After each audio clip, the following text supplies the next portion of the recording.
Në një intervistë për Kosova Info, njohësi i çështjeve politike Florim Rullani ka folur për zhvillimet e fundit politike në vend. Ai ka komentuar situatën aktuale, duke shpjeguar rrethanat që kanë çuar deri tek kjo gjendje, si dhe ndikimin që këto zhvillime mund të kenë në skenën politike në Kosovë. Rullani po ashtu ka dhënë dhe vlerësimin e tij për hapat që pritet të ndërmerren në vazhdim nga aktorët politikë. Konsideroj që ishte një strategji politike e zotit Kurti për kandidimin e zotit Konjufsa për president të Republikës Kosovës, për t'i konsoliduar institucionet, dhe për t'a pasur një president i cili nuk i kundërshton agjendat e qeverisë. Përshëndetje Florim, faleminderit shumë që gjatë të kohë. Faleminderit për ftesën dhe i përshëndesim ata që dëgjojnë, ju lexojnë gjanat e ju. Po flasim për situatën politike, kohëve të fundit, ç'është kjo pa? Konsideroj se situata politike është e tensionuar, veçanërisht pas mos bashkëpunimeve të partive politike për zgjedhjen e presidentit, i cili ka prodhuar një krizë brenda institucioneve, dhe kjo konsideroj se duhet të ketë një dialog të partive dhe të arrit një marrëveshje politike, e cila është e vetmja që prodhon një stabilitet të vendit, dhe qytetarët presin reforma aktive, konkrete, dhe një qeverisje aktive ku flet me rezultate konkrete, progresive, të cilat ndikojnë në të mirën e qytetarëve, në mirëqenien e qytetarëve, dhe jo deklarata politike, në të cilën e shohim këtu vitet e fundit, është e shoqëruar shoqëria jonë vetëm me deklarata, me vëmendje, me duartrokitje, por jo vendimet të cilat ne i shohim ato që proklamohen nëpër media, të cilat kanë ndikuar në jetën e qytetarit apo në përmirësimin e jetës së qytetarit. Mjafton të na tregojnë se cili vendim, si rezultati i punës tyre konkret, kanë ndikuar te jeta e qytetarëve apo e kanë prek qytetarët, sepse nuk duhet të harrojmë se ata janë që ju është besu mandati për t'i shërbyer qytetarëve të Republikës Kosovës. Sa i përket çështjes së presidentit, së shkruan një ngërç, nga kush mendon që është kriju kjo? Ngërç është kriju në mungesë të mosnjohjes dhe respektimin e sistemit politik të Republikës Kosovës. Sistemi politik i Republikës Kosovës është sistem parlamentar, që do të thotë shoqëria jonë, qytetari i Kosovës, voton për zgjedhjet parlamentare, ndërsa presidenti është si çështje e marrëveshjeve politike brenda parlamentit të Republikës së Kosovës. Faktikisht sistemi nuk e lejon që dikush, kushdo që i fiton zgjedhjet, t'i ketë të gjitha, pa marrëveshje apo pa koalicion brenda subjekteve politike parlamentare. Në këtë kontekst konsideroj që përgjegjësia më e madhe bën mbi partinë fituese, e cila duhet të negociojë konkretisht me partitë politike, të cilat duhet ta sjellin një figurë konsensuale, i pranueshëm, i respektueshëm nga të gjithë përfaqësuesit e popullit të cilët janë brenda parlamentit të Republikës Kosovës, me të cilët negociohet me partitë politike të cilat janë aty. Do të thotë është pak, nëse e themi, është pak shumë e vështirë me gjetë fajtorin kështu më thonë kryesor, por mund të jetë një përgjegjësi e përbashkët e moszgjedhjes së presidentit, po fatura kryesore patjetër që i bën partisë fituese, të cilën i ka marrë 51%, dhe ajo duhet të zgjidhë këto probleme dhe mos kemi kriza institucionale. Propozimin e kryeministrit Albin Kurtit për president Glaukut, ç'është e keni pa? Konsideroj që ishte një strategji politike e zotit Kurti për kandidimin e zotit Konjufsa për president të Republikës Kosovës, për t'i konsoliduar institucionet, dhe për t'a pasur një president i cili nuk i kundërshton agjendat e qeverisë, si strategji politike lëvizjes vetëvendosje dhe të zotit Kurti, është efektive në negociatat me parti tjera, por kjo mbaret përsëri nëse kemi marrëveshje parlamentare dhe koalicione. Nuk mundet çfarëdo kandidatit të zgjedhet të propozohet në parlamentin tonë nëse nuk kemi marrëveshje brenda parlamentit tonë dhe koalicione është problematike të zgjedhet një president i tillë. Po deklaratën e Albulenës ku ju kërkon deputetëve të qëndrojnë sot, si e keni pa? Ajo është një praktikë të cilën nuk e kanë respektu ata në të kaluarën, për shkak se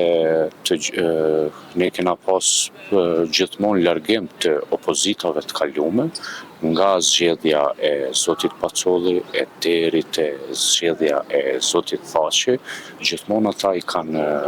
kanë shu sallën, pra nuk ja kanë mundësu zgjedhjen e presidentit. Unë ndëgjova këtu ditë një shefin e grupit parlamentar të lëvizjes vetëvendosjes, tha situatat nuk janë të njëjta.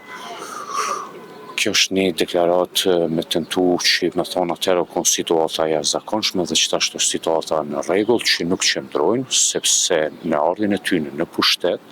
Kosova ka qenë pothuajse një shtet i cili është ndërzuar në dorë me mbi 100 njohje të shtete anëtare të OKP-s, me antarësime në shumë organizata ndërkombëtare, me polici, me ushtri, pra është që shtetin e kanë marrë pothuajse të gatshëm, ato që shohën tash, këta të gjithë e kanë të trashëguar. Nëse konsiderojnë që situata ka qenë e ndryshme atëherë dhe që ashtu situata tjetër, nëse i referohen për shembull asociacionit, cilën e kanë pranuar të kaluamën, e njëjta ka ndodhur edhe tash që kjo qeveri apo zoti Kurti është që ka pranu vetë që ka asociacion sipas nenit 10 të marrëveshjes së Ohrit, pra situatat nuk kanë ndryshu, vetëm kanë ndryshu pozicionet, por kjo duket që mendojnë me marrë presidencën me forcë jo fizike, po me forca të tjera, që mendoj se kjo vetëm e inatos pjesën tjetër të spektrit politik, të cilët nuk dojnë me dhonë presidencën pa e pas një konsenzus të brendshëm, një marrëveshje parlamentare me subjektet politike. Nuk mund të ju kërkohet deputetëve të qëndrojnë sepse është neni 70, ku e specifikant i Kushtetutës së Republikës Kosovës që deputeti është përfaqësues i popullit dhe deputeti nuk sankcionohet me ligj nëse nuk qëndron në sallë. Pra është i lirë, vullneti i tij është i lirë, që faktikisht nuk mund t'ju imponohet të votoj diçka apo t'ju bëhet presion për një veprim të caktuar. Pra deputeti është i lirë, mbaz nenit të Kushtetutës neni 70 i Republikës së Kosovës, e ka të qartë misionin dhe atëpar obligimet të cilat dalin për deputetin e Republikës Kosovës, i cili e ka mandatin 4 vjeçar nga fillimi i seancës konstituive, veç nëse ka shpërndarje të parlamentit. Përndryshe, deputeti është i lirë dhe nuk është i sankcionuar me ligj, për shkak se është një farë real politike parlamentare që me mjetet politike e prishin quorumin për mos zgjedhjen e presidentit pa marrëveshje politike dhe kjo është krejt demokratike. Në rast se shkohet në zgjedhje, kujt i konvenon politikisht më shumë kjo situatë? Zgjedhjet e parakohshme nuk mund të parashohen fitues të sigurt, për shkak se qoftë lëvizja vetëvendosja, PDK-ja, LDK-ja dhe parti tjera, din të përfitojnë nga situatat politike, konsideroj se populizmi dhe njërin anë mobilizimi aktiv dhe reagimi qytetar do t'jenë faktoret kyç në rezultat. Lëvizja vetëvendosje ka një avantazh për shkak se mund ketë për shkak të ndikimit të cilën e ka të fuqishëm në opinionin publik, por mund t'jetë pastaj disavantazh nëse kena mobilizim dhe reagim të qytetarëve për shkak se prej prej janarit të 2025 dhe tash jemi në 2026, ne nuk kemi stabilitet institucional dhe nuk kena një shërbime normale, qeverisi normale dhe drejtim të shtetit normal, dhe kjo mund tjetë ai efekti tjetër i mobilizimit dhe reagimit të qytetarëve që mund ta balancoj do të thotë një mënyrë këtë farë ndikimin e fuqishëm cilën e ka në opinionin publik, dhe nuk nëse i referohem që nëse dikush pretendon se i merr 51% prap nëse i merr 51%, prap do t'jetë situata e njëjtë në Parlamentin e Republikës Kosovës, për shkak se duhet i kemi në sallë për zgjedhjen e presidentit 80 vota në 2 raunde, në raundin e tretë mund të shkohet me 61 vota, pra jo vetëm prezenca, po dhe votat e tyne, prap do të vimi në situata të njëjta, sepse sistemi politik i Kosovës, siç është parlamentar, qytetari i Kosovës garan për zgjedhjet parlamentare. I ka deputet përfaqësuesit aty dhe çështja e presidentit është marrëveshje politike. Domethënë mund të shkojmë vazhdimisht në zgjedhje, por vetëm nëse i bën 80 deputet vet, ajo është çështje tjetër, por është e pamundur kjo. Pra gjithmonë do të ketë kësi ngërçe nëse s'ka komunikim normal për daljen nga kriza institucionale të cilën e shohim në Kosovë. Çfarë mesazhi përcjell krejt legjendit e ndërkombëtarët? Është mesazh tregon dëshirën e madhe për pushtet, tregon dëshirën e madhe për pozicione, të cilat sigurisht që ata mbas të informatat të cilat kanë, ata e dinë edhe punën e tyre sa bojnë për këtë vend. Kjo shihet pak a shumë sikur edhe na, dëshira tyne për të qëndru në pushtet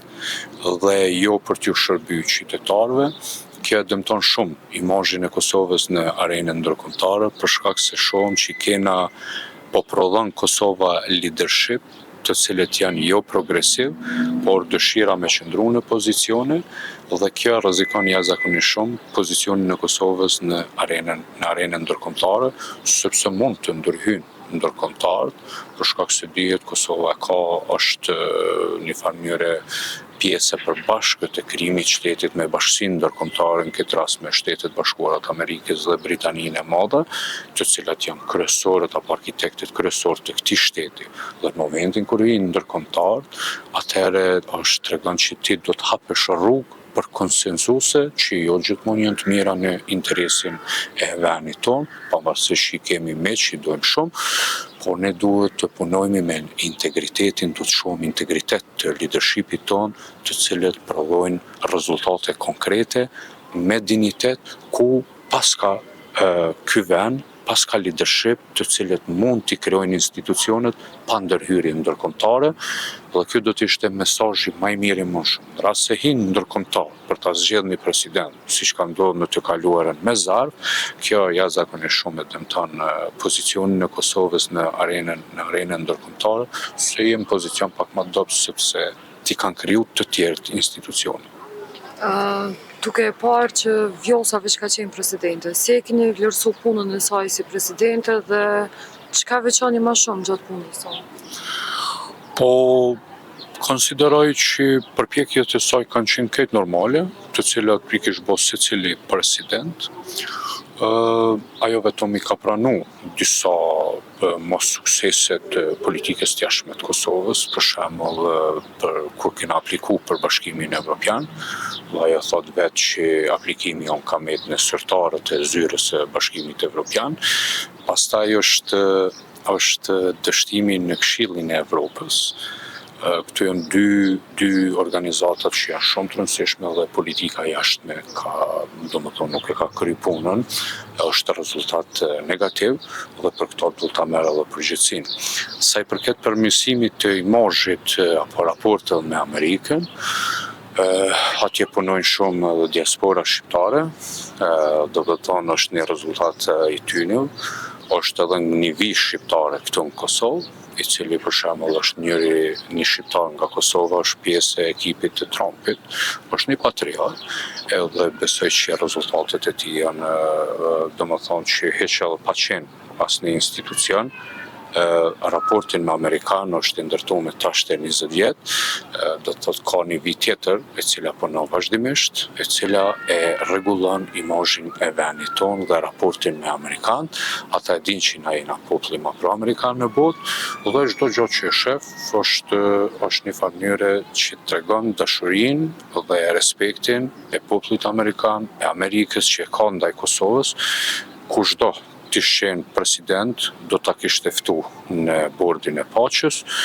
pra nuk janë rezultate të cilat do të mirën patjetër nga një individ i caktuar.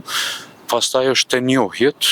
dy njohje i ka proklamuar mas pari zoti Pacolli, pastaj kena pa nga institucionet,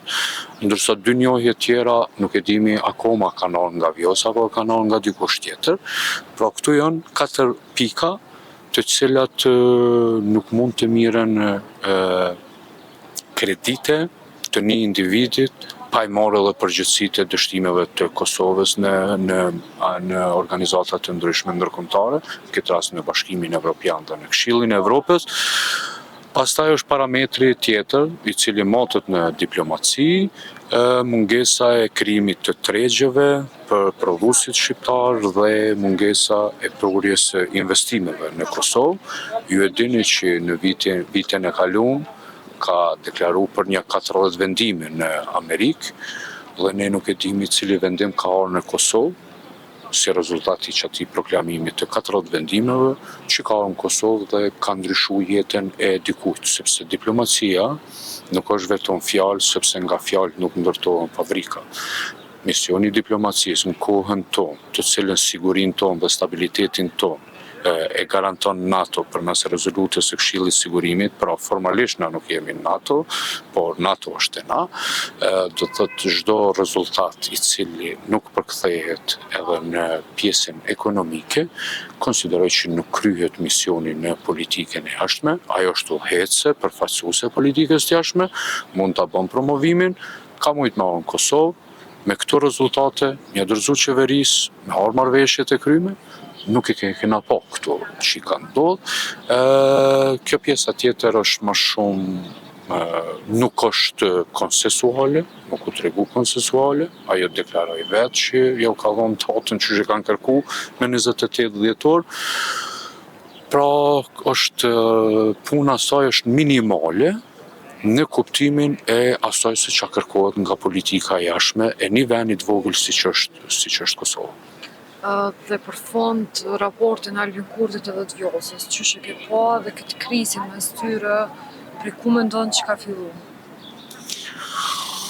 Po kriza tyne është mos kandidimi për herë të dytë presidente. Mendon që ka filluar diçka më herët apo? Ja, këto janë sepse ajo ka mujt me reagu me ato që ka deklaru. Tash në intervistën e fundit ka mujt me reagu pak më herët. Ka mujt me alarmu qytetarët pak më herët dhe gjithë kjo përvjen një mënyrë si inati që nuk ju ka ofruar më kandidimi për mandatin e dytë si presidente e Republikës së Kosovës. Pra këtu shihet punë inati edhe ky binomi tyne do të jetë një mënyrë është ka dalë vetëm kanë filluar shoqëria jonë, qytetarët tonë, mu zhgëny për shkak se është këtë lufta për pozicione, për pushtete, të cilat janë ato privilegjet, të cilat ja garantojnë, por asesi nuk duhet më pak që kjo është për interesin e qytetarëve dhe të Kosovës, por duke mas pari fillot me interesat e tyne personale, për shkak se ti e shef në ekipën e presidentës, a ke pa në i kam për botës biznesit, i cilë është në ekipën e presidentës. Biznesit është të cilët e mushin orkën e shtetit, ku këta i marrin ato taksa edhe bojnë shëtitje në për vendet ndryshme, po ti nuk e ki një atë që vjen nga bota biznesim në ekipin e presidentës. Dhe ata që krijojnë mjete, ata din me t'i kriju edhe tregjet, din me t'i kriju edhe investimet, din me t'i bo edhe negociatat, pra është përmirësimi vendit tonë, fillohet nga ekonomia, dhe ne kemi prodhues tonë, bizneset tona të suksesshëm, të cilët e kanë këtë kapacitet me përfaqësu Kosovën me projekte konkrete. Projektet konkrete, serioze vijnë nga bota e biznesit.